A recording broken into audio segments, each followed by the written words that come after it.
c'est plus que jamais aujourd'hui, la question, c'est d'avoir un réseau, une équipe, un soutien interne, externe, aviseur, un réseau de compétences, de connaissances et de collaboration. Si vous n'arrivez pas à travailler en équipe, à bâtir un réseau de soutien, d'entraide, vous allez voir, vous allez vous décourager. Okay? Il faut trouver déjà un ou des associés, trouver d'autres personnes avec qui vous bâtir des synergies. Le 20e siècle, en affaires, on parlait de compétition. C'était le meilleur qui gagnait. Aujourd'hui, ce n'est pas le meilleur produit qui gagne. Tout est disponible, tout se fait. Puis il y a du monde qui le font mieux puis moins cher que vous. Okay?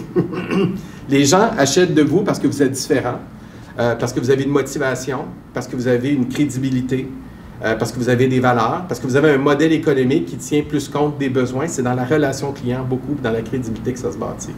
Fait que de convaincre, mobiliser des gens, c'est la clé que vous avez besoin de faire. Fait que vous allez voir rapidement, vous avez une bonne idée, vous allez avoir des clients, vous allez peut-être même avoir des investisseurs, mais ce qui fait que la croissance, le principal vecteur de croissance, puis de succès, puis de pérennité d'entreprise, c'est d'être capable de réunir puis de mobiliser des gens qui vont collaborer avec vous, qui vont vous appuyer, qui vont travailler avec vous.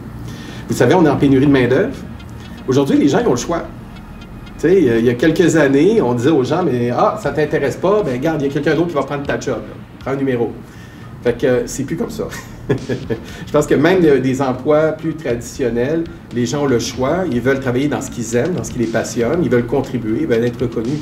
Fait que vous avez des bonnes chances que l'équipe que vous allez bâtir, ça va ressembler à des entrepreneurs. Ça va être des gens qui veulent de la responsabilisation, qui veulent s'impliquer, qui veulent participer, qui veulent contribuer. S'ils sont motivés, vous allez faire des miracles ensemble. Fait que c'est un peu ce point-là de travail d'équipe, de collaboration, de convaincre, d'aller chercher, de mobiliser des talents qui vont s'appuyer, s'entraider. C'est la troisième qualité de cette côté-là de collaboration. Si vous ne l'avez pas, vous allez frapper un mur. Okay? Et là, on va parler de culture start-up. Comment tu mets ça ensemble? La passion, l'innovation, l'apprentissage, pas avoir peur de l'échec avec une équipe. Parce que traditionnellement, je ne sais pas pour vous, mais quand on a un travail, un patron, puis on a des responsabilités, d'habitude, les échecs, c'est mal vu. Innover, challenger, amener un point de vue différent, c'est pas toujours bien reçu. Je ne sais pas. Mais en tout cas, c'est quand même assez difficile pour une organisation d'être innovante, d'amener, de promouvoir cette culture-là. C'est un défi que vous allez rencontrer. C'est un défi que vous allez rencontrer. Ce matin, on veut vraiment vous donner une recette pour le succès. Au-delà de votre idée, votre projet, on veut bâtir une entreprise pérenne qui va être rentable, qui va grandir, qui va attirer des talents, qui va changer le monde, qui va réussir.